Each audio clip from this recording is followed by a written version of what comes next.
Hello दोस्तों, स्वागत है आप सभी का साइंस फाइटर क्लासेस के इस डिजिटल लर्निंग प्लेटफॉर्म पे।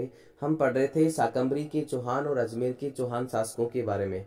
आज की इस क्लास के माध्यम से हम शाकंभरी के चौहान और अजमेर के चौहान शासकों के बारे में जितने भी क्वेश्चंस विगत परीक्षाओं में पूछे गए हैं उन सभी के बारे में डिस्कस करने वाले हैं, जो आगामी परीक्षाओं के लिए बेहद इंपॉर्टेंट आपके लिए रहेंगे।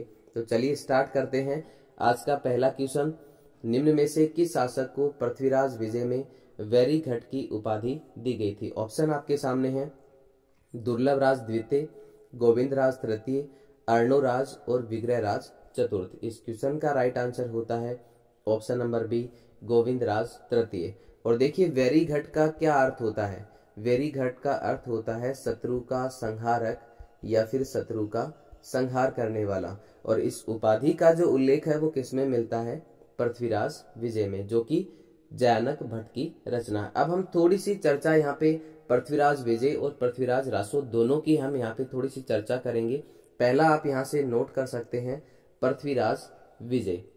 दोस्तों पृथ्वीराज विजय की हम बात करें तो इसमें टोटल 12 अध्याय हैं, या फिर जिनको हम क्या कहते हैं, सर्ग कहते हैं। कितने सर्ग हैं इसमें? 12 सर्ग हैं। और ये किस भाषा में लिखा गया है? संस्कृत भाषा का महाकाव्य है। पृथ्वीराज विजय में चौहानों को क्या बताया गया है? सूर्यवंशी। बेहद इंपॉर्टेंट है, सूर्यवंशी किसमें बताया गया है? पृथ्वीराज विजय में। इसके अलावा और भी बहुत सारे ग्रंथ हैं जिसमें चौहानों को सूर्यवंशी बताया गया, जिनकी चर्चा हम पहले वाली क्लास में कर चुके हैं। जयानक भट्ट जो कि पृथ्वीराज तृतीय के दरबारी कवि हुआ करते थे, ये कहाँ के कवि थे? कश्मीर के कवि थे। ये मात्र 2 साल के लिए राजस्थान आए थे। कहाँ के कवि थे? कश्मीर के। और याद रखें पृथ्वीराज विजय में केवल तराइन के प्रथम युद्ध जो कि 1191 ईस्वी में होता है, इसी युद्ध का वर्णन इसमें मिलता है। मोहम्मद गोरी और पृथ्वीराज चौहान के मध्य ये युद्ध होता है जिसमें पृथ्वीराज चौहान विजयी रहते हैं। द्वितीय युद्ध जो कि 1192 ईस्वी में होता है, इस युद्ध का वर्णन इसमें नहीं मिलता।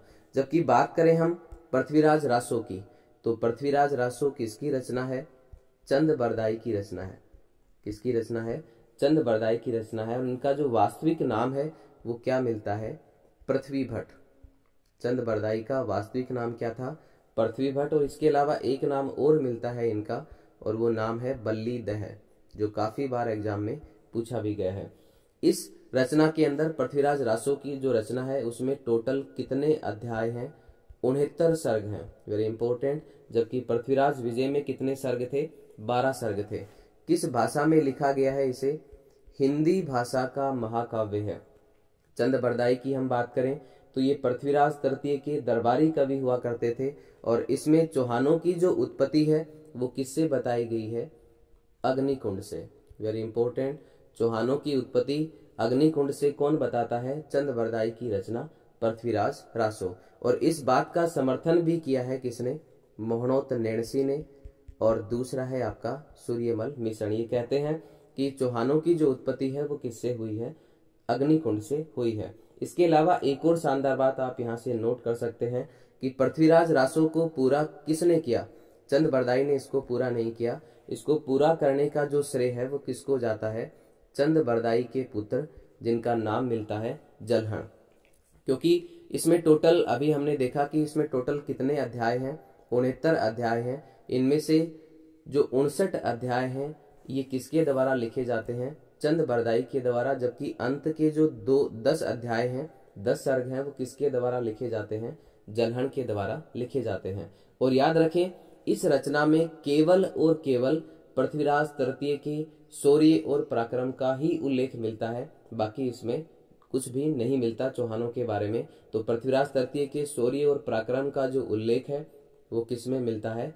पृथ्वीराज रासो में। इस प्रकार से इस क्वेश्चन का राइट आंसर होता है ऑप्शन नंबर बी, गोविंदराज तृतीय। चलिए बढ़ते हैं अगले क्वेश्चन की ओर। अगला क्वेश्चन एक और शानदार क्वेश्चन आपके सामने आपकी स्क्रीन पर। जयानक रचित पृथ्वीराज विजय में एक शासक की प्रशंसा में ये लिखा है कि उसने पुष्कर पर आक्रमण करने वाले 700 चालुक्यों को मार गिराया। निम्न में से उस शासक का नाम बताइए। उस शासक का नाम क्या है ये आपको पूछा है। ऑप्शन आपके सामने है, दुर्लभराज द्वितीय, विग्रहराज तृतीय, पृथ्वीराज प्रथम और पृथ्वीराज तृतीय। इस क्वेश्चन का राइट आंसर होगा पृथ्वीराज प्रथम। ऑप्शन नंबर सी यहाँ पे बिल्कुल सत्य होगा। इसके शासन काल की हम बात करें तो इसका शासन काल है 1090 से लेकर के 1110 ईस्वी तक शासन काल होता है किसका? पृथ्वीराज प्रथम का। और इस समय 1190 से 1110 की बात मैं यहाँ पे कर रहा हूँ। इस समय गुजरात के 700 चालुक्य पुष्कर के ब्राह्मणों को लूटपाट करने के इरादे से यहाँ पुष्कर आए थे, लेकिन पृथ्वीराज प्रथम ने उन सभी 700 चालुक्यों को मार गिराया। तो ये काफी इंपॉर्टेंट है, आप यहाँ से नोट कर सकते हैं। थोड़ी सी चर्चा हम दुर्लभराज सेकंड और विग्रहराज सेकंड और विग्रहराज तृतीय की भी यहाँ पे करते हैं, जो बेहद इंपॉर्टेंट रहेंगी आपके आगामी परीक्षाओं के लिए। तो पहला आप यहाँ से नोट कर सकते हैं विग्रहराज द्वितीय। पहला आप यहाँ पे लिखेंगे विग्रहराज द्वितीय। विग्रहराज द्वितीय की हम बात करें तो इसका जो शासन काल है वो है 971 से लेकर के 998 तक। इसका शासन काल क्या है? 971 से लेकर के 998 ईस्वी तक। याद रखें इसकी एक उपाधि है और वो उपाधि कौन सी है? मतंगा। विग्रहराज द्वितीय की उपाधि क्या है? मतंगा। और इसका उल्लेख किस में मिलता है? पृथ्वीराज विजय में इसका उल्लेख मिलता है कि विग्रहराज द्वितीय की उपाधि क्या है? मतंगा। आप यहाँ से नोट कर सकते हैं। इसके अलावा इसी के शासनकाल में हर्षनाथ प्रशस्ति उत्कीर्ण की जाती है, जो हमने पीछे की क्लास में डिस्कस किया था। वेरी इंपॉर्टेंट, हर्षनाथ प्रशस्ति। हर्षनाथ प्रशस्ति जो कि 973 ईस्वी की है। किसके शासनकाल में इसे उत्कीर्ण किया जाता है? विग्रहराज द्वितीय के शासनकाल में। और ये प्रशस्ति हर्ष मंदिर से संबंधित है, जो कि सीकर में है। जो कि हर्ष मंदिर की हम बात करें तो एक सेव संत जिसका नाम मिलता है अलहट भावरक्त। क्या नाम है? अलहट भावरक्त ने ये मंदिर बनवाया था। और ये मंदिर पाशुपत संप्रदाय का है। और याद रखें इसमें गुरु विश्वरूप का उल्लेख मिलता है। गुरु का उल्लेख मिलता है और उस गुरु का नाम क्या है? विश्वरूप का उल्लेख इस मंदिर में मिलता है। इसके अलावा एक और शानदार बात, कहते हैं कि चौहान पहले गुर्जर प्रतिहारों के सामंत हुआ करते थे। किसके सामंत हुआ करते थे? गुर्जर प्रतिहारों के सामंत हुआ करते थे। परंतु एक चौहान राजा जिसका नाम मिलता है गुवक प्रथम, वेरी इंपॉर्टेंट, क्या नाम मिलता है? गुवक प्रथम, जिसे गोविंद राज प्रथम के नाम से भी जाना जाता है। तो चौहानों को गुर्जर प्रतिहारों की अधीनता से मुक्त करवाता है। कौन करवाता है? गुवक प्रथम। देखिए चौहान जो है वो किसके सामंत हुआ करते थे? गुर्जर प्रतिहारों के सामंत हुआ करते थे। और गुर्जर प्रतिहारों से की अधीनता से चौहानों को मुक्त कराने वाला जो शासक है वो कौन सा है? गुवक प्रथम। यानी प्रथम राजा है गुवक प्रथम, जिसने चौहानों को गुर्जर प्रतिहारों की अधीनता से मुक्त करवाया था। वेरी इंपॉर्टेंट, आप यहाँ से इसे नोट कर सकते हैं।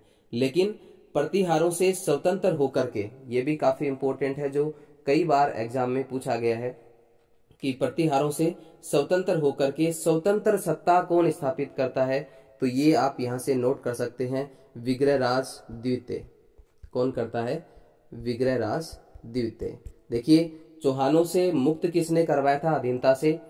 गुवक प्रथम ने या फिर गोविंदराज प्रथम ने। लेकिन स्वतंत्र सत्ता की स्थापना कौन करता है? विग्रहराज सेकंड करते हैं। और इसके अलावा याद रखें कि विग्रहराज सेकंड के समय गुजरात के एक चालुक्य राजा थे जिसका नाम है मूलराज। क्या नाम है? मूलराज। और इस मूलराज को हराया था किसने? विग्रहराज सेकंड ने। अब विग्रहराज सेकंड के बाद राजा बनेगा, जस्ट बाद में राजा कौन बनेगा? दुर्लभराज। कौन बनेगा? दुर्लभराज। वेरी इंपॉर्टेंट, दुर्लभराज के बारे में थोड़ा सा हम यहाँ पे चर्चा करेंगे। दुर्लभराज, विग्रहराज द्वितीय के बाद में राजा कौन बनता है? दुर्लभराज सेकंड यहाँ पे राजा बनता है, जिसका एक नाम और मिलता है वीर सिंह। क्या नाम मिलता है? वीर सिंह। इसके समय गुजरात का एक राजा हुआ करता था चालुक्य नरेश कर्ण। क्या नाम था? गुजरात का चालुक्य राजा जिसका नाम क्या मिलता है? कर्ण।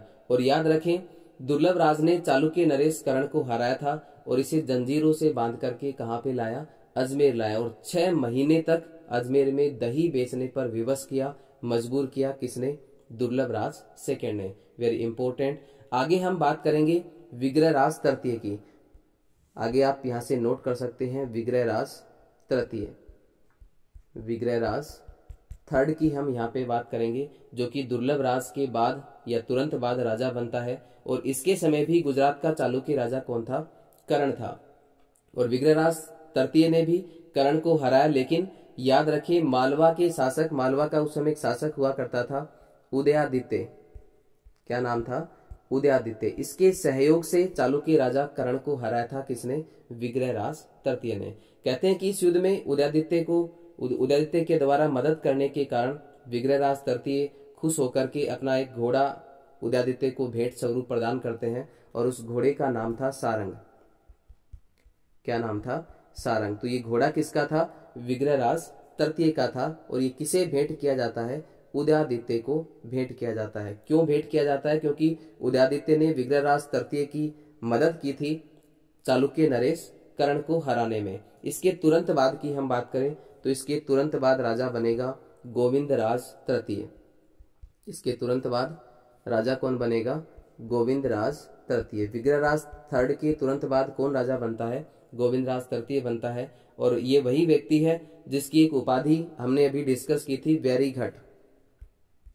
वैरीघट, जिसका उल्लेख मिलता है पृथ्वीराज विजय में, जो कि जैनक की रचना है। तो गोविंदराज वही व्यक्ति है जिसने कौन सी उपाधि धारण की थी? वैरीघट की उपाधि धारण की थी। और इसके ठीक बाद हम बात करें तो इसके ठीक बाद राजा कौन बनेगा? पृथ्वीराज प्रथम बनेगा। कौन बनेगा? पृथ्वीराज प्रथम। और ये पृथ्वीराज प्रथम जिसने 700 चालुक्यों को मार गिराया था और पुष्कर के ब्राह्मणों को बचाया था। तो इस प्रकार से इस क्वेश्चन का राइट आंसर होता है ऑप्शन नंबर सी, पृथ्वीराज प्रथम। चलिए बढ़ते हैं अगले क्वेश्चन की ओर। एक और शानदार क्वेश्चन आपके सामने आपकी स्क्रीन पर। अजमेर नगर का संस्थापक कौन था? अजमेर नगर की जो स्थापना है वो किसके द्वारा की जाती है? ऑप्शन आपके सामने है अर्णोराज, अजयराज, सोमेश्वर और इनमें से कोई नहीं। तो इस क्वेश्चन का राइट आंसर होगा ऑप्शन नंबर बी, अजयराज। चलिए थोड़ी सी चर्चा हम यहाँ पे अजयराज की कर लेते हैं। इसका जो शासनकाल है वो 1110 से लेकर के 1135 ईस्वी तक शासनकाल है किसका? अजयराज का। और 1113 ईस्वी में ये अजमेर की स्थापना की जाती है किसके द्वारा? अजयराज के द्वारा। और सबसे पहले अजमेर को राजधानी बनाया जाता है अजयराज के द्वारा। अजयराज के बारे में जैनक भट्ट अपनी रचना पृथ्वीराज विजय में लिखते हैं कि अजयराज ने चांदी के सिक्के चलाए थे और चांदी के सिक्कों से पृथ्वी को भर दिया था। वेरी इंपॉर्टेंट, चांदी के सिक्के किसने चलाए थे? अजयराज ने चलाए थे। और चांदी के सिक्कों से पृथ्वी को क्या कर दिया? भर दिया। चांदी के सिक्कों से पृथ्वी को क्या कर दिया? भर दिया। वो राजा कौन सा था? अजयराज। और इसकी एक रानी भी हुआ करती थी जिसका नाम मिलता है सोमलेखा या फिर सोमला देवी। एक ही बात है, सोमला देवी या फिर इसका एक नाम और मिलता है सोमलेखा। ये किसकी रानी थी सोमलेखा? ये सोमलेखा रानी थी अजयराज की। कहते हैं कि सोमलेखा वो रानी है जो प्रतिदिन अपने नाम का एक चांदी का सिक्का जारी करती थी। वेरी इंपॉर्टेंट, सोमलेखा किसकी रानी है? अजयराज की रानी थी जो कि प्रतिदिन अपने नाम का एक चांदी का सिक्का जारी किया करती थी। तो इस प्रकार से इस क्वेश्चन का राइट आंसर होगा ऑप्शन नंबर बी, अजयराज। चलिए बढ़ते हैं अगले क्वेश्चन की ओर। अगला क्वेश्चन आपके सामने आपकी स्क्रीन पर। राजस्थान के किस चौहान शासक को जैनक द्वारा अपने पृथ्वीराज विजय ग्रंथ में पृथ्वी को चांदी की मुद्राओं से भर देने का श्रेय दिया गया है? तो अभी हमने डिस्कस किया। ऑप्शन आपके सामने है पृथ्वीराज प्रथम, अजयराज, अर्णोराज और पृथ्वीराज तृतीय। तो इस क्वेश्चन का राइट आंसर होगा ऑप्शन नंबर बी, अजयराज। चलिए बढ़ते हैं अगले क्वेश्चन की ओर। अगला क्वेश्चन आपके सामने आपकी स्क्रीन पर। निम्नलिखित कथनों में से कौन सा एक कथन अजमेर के चौहान राजा अजयराज या फिर अजयदेव, अजयराज का एक नाम और मिलता है जो कि अजयदेव है, अजयदेव के विषय में कौन सा कथन सही नहीं है, ये आपको पूछा गया है। देखिए पहला कथन आपको दिया गया है अजयराज ने अजमेर के नवीन नगर की स्थापना की थी। तो बिल्कुल ये बात क्या है? सत्य है। 1113 ईस्वी में अजमेर की स्थापना करते हैं अजयराज। दूसरा आपको दिया गया है पृथ्वीराज विजय के अनुसार अजयराज ने गजन मतंग यानी कि गजनी के मुस्लिम आक्रांताओं को पराजित किया था। तो ये बात भी यहाँ पे बिल्कुल सत्य है। तीसरा आपको दिया गया है दिल्ली को अपने अधिकार में लेने वाला ये पहला चौहान शासक था। तो ये बात यहाँ पे गलत है। इससे पहले दिल्ली को अधिकार में लेने वाला जो शासक था वो कौन था? चंदनराज, जो पीछे की क्लास में हमने डिस्कस किया था। चंदनराज। और उस समय दिल्ली का शासक कौन था? रुद्र को हराया था चंदनराज ने। और हारने के बाद रुद्र ने अपनी बहन रुद्राणी का जो विवाह है वो किससे किया था? चंदन राज से किया था। इसके बारे में हम पहले वाली क्लास में डिस्कस कर चुके हैं। चौथा ऑप्शन आपको दिया है कि कुछ सिक्कों पर उसकी रानी सोमला देवी का भी उल्लेख मिलता है या उसका नाम जो है वो उल्लेखित है, तो ये बात भी बिल्कुल सत्य है। तो इस प्रकार से इस क्वेश्चन का राइट आंसर होगा ऑप्शन नंबर सी, बिल्कुल यहाँ पे क्या होगा, सत्य होगा। चलिए बढ़ते हैं अगले क्वेश्चन की ओर। अगला क्वेश्चन आपके सामने आपकी स्क्रीन पर, किस चौहान रानी ने अपने नाम के सिक्के चलाए थे? ऑप्शन आपके सामने है कर्पूरी देवी, जो कि पृथ्वीराज चौहान की माता का नाम है कर्पूरी देवी। दूसरा आपको दिया है सायरी देवी, सोमला देवी और सायली देवी। तो इस क्वेश्चन का राइट आंसर होगा अजय राज की पत्नी सोमला देवी या फिर सोमलेखा। चलिए बढ़ते हैं अगले क्वेश्चन की ओर। अगला क्वेश्चन ये रहा आपके सामने आपकी स्क्रीन पर, आना सागर झील का निर्माण किसके द्वारा करवाया गया था? ऑप्शन आपके सामने है अजय पाल, अजय राज, अर्णोराज और जगदेव। तो इस क्वेश्चन का राइट आंसर होगा option number C, Arnoraj. Anasagar झील का निर्माण किसके द्वारा करवाया जाता है? अर्णोराज के द्वारा करवाया जाता है। अभी तक वासुदेव चौहान से लेकर के अजयराज तक हमने पढ़ा। अब अजयराज के बाद जो राजा बनता है वो कौन है? अर्णोराज। और इसका शासनकाल होता है अजयराज के बाद में 1135 से लेकर के 1150 ईस्वी तक शासन करता है कौन? अर्णोराज। जबकि कई किताबों में आपको 1133 भी देखने को मिलेगा। 1133 से 1150 या फिर 1135 से 1150 तक शासनकाल किसका होता है? अर्णोराज का होता है। तो चलिए थोड़ी सी चर्चा हम यहाँ पे अर्णोराज की कर लेते हैं। अजय राज के पद त्याग करने के बाद जब ये अजमेर का राजा बनता है तो इसके समय गजनी के मुस्लिम पुष्कर पर दोबारा से आक्रमण करते हैं और इस युद्ध में अर्णोराज ने बुरी तरह से पराजित किया उन मुस्लिमों को और पूरी जमीन रक्त से अशुद्ध हो जाने के कारण उस जमीन को शुद्ध करने के लिए अर्णोराज ने उस स्थान पर एक झील बनवाई और उस झील का नाम क्या था? अनासागर झील। तो इस प्रकार से अनासागर झील का निर्माण किसके द्वारा करवाया जाता है? अर्णोराज के द्वारा करवाया जाता है। और एक उपाधि भी धारण करता है मुस्लिमों को हराने के बाद, और वो उपाधि कौन सी है?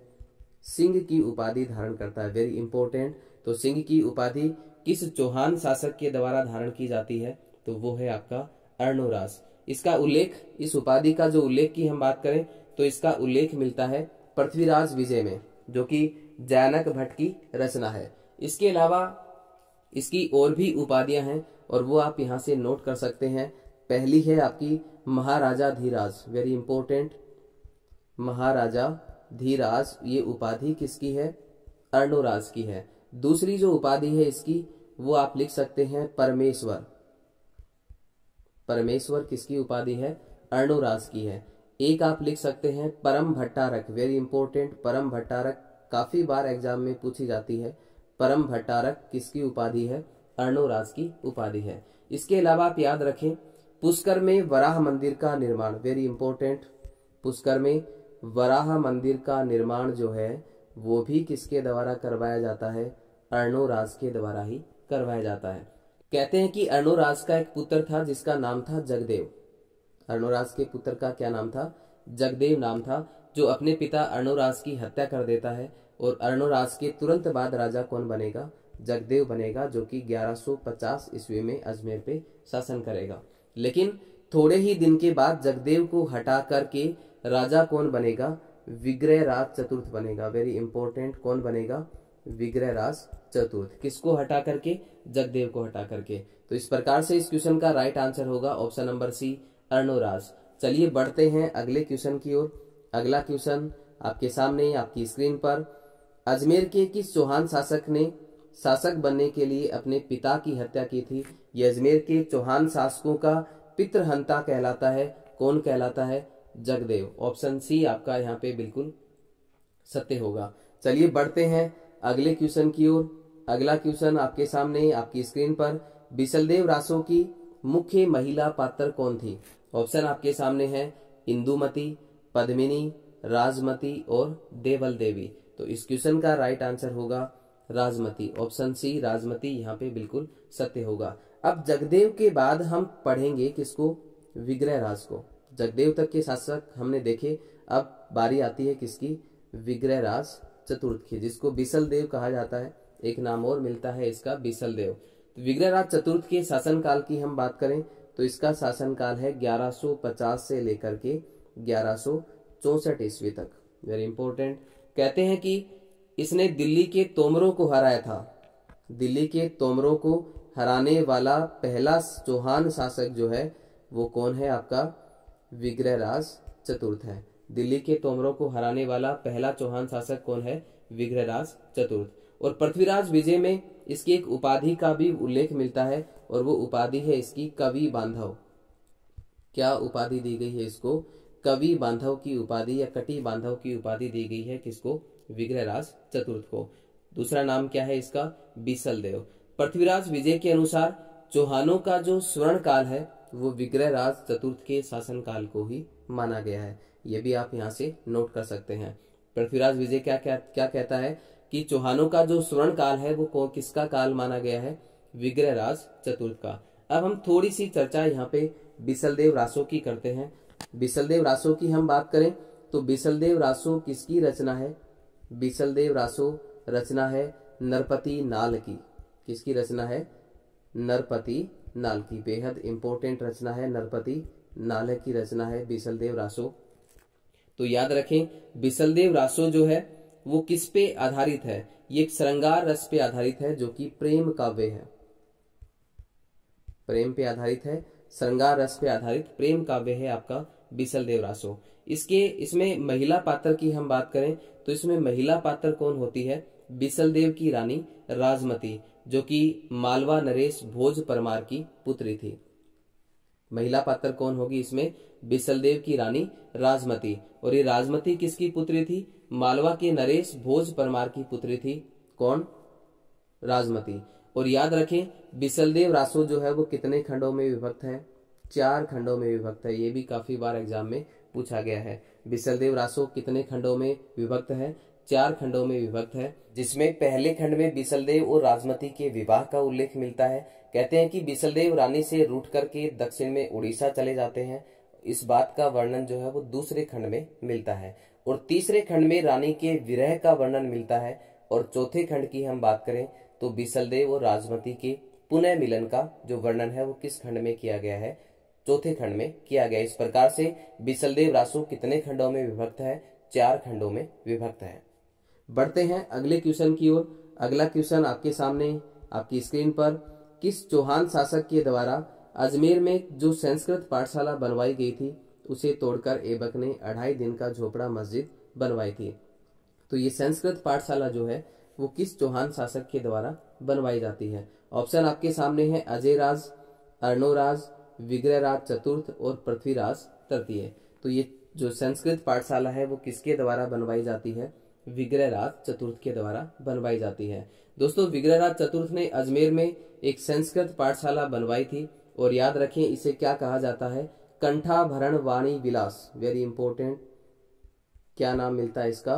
कंठाभरण वाणी विलास कहा जाता है। किसे कहा जाता है? इस संस्कृत पाठशाला को कंठाभरण वाणी विलास किसे कहा जाता है? इस संस्कृत पाठशाला को। और इसका एक वास्तविक नाम जो है वो भी काफी बार एग्जाम में पूछा गया है। इसका वास्तविक नाम क्या था? सरस्वती।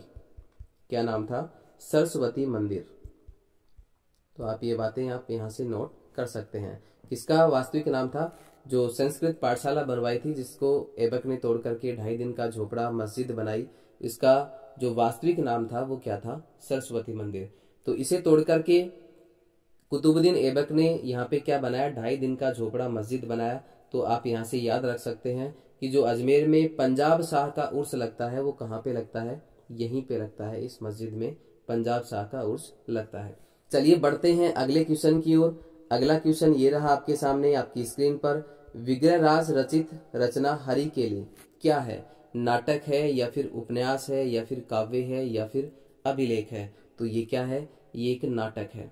ऑप्शन ए यहाँ पे बिल्कुल सत्य होगा। इसके अलावा विग्रहराज चतुर्थ के एक दरबारी कवि हुआ करते थे जिनका नाम है सोमदेव। क्या नाम है? सोमदेव। इनकी भी एक रचना है और वो रचना है ललित विग्रहराज। रचना का नाम क्या है? ललित विग्रहराज। और ये ललित विग्रहराज भी क्या है? एक नाटक है जो कि संस्कृत भाषा में लिखा गया है, जबकि आपका जो हरिकेली नाटक है ये भी संस्कृत भाषा में ही लिखा गया है। इसके अलावा याद रखें कि जो आपका हरिकेली नाटक है उसका जो आधार ग्रंथ है वो कौन सा है, वेरी इंपॉर्टेंट है। हरिकेली नाटक का जो आधार ग्रंथ है वो कौन है, भारवी की एक रचना है और वो रचना आप यहां से नोट कर सकते हैं, किरातार्जुनीयम। किरातार्जुनीयम जो कि किसकी रचना है, किरातार्जुनीयम किसकी रचना है दोस्तों, भारवी की रचना है। वेरी इंपॉर्टेंट, किसकी रचना है, भारवी की रचना है। इसी के आधार पे हरिकेली नाटक को तैयार किया गया। इस हरिकेली नाटक में शिव पार्वती और उनके पुत्र कार्तिकेय का वर्णन किया गया है। वेरी इंपॉर्टेंट है, किसका वर्णन किया गया है, शिव पार्वती और उनके पुत्र कार्तिकेय का जो वर्णन है वो किसमें किया गया है, हरिकेली नाटक में।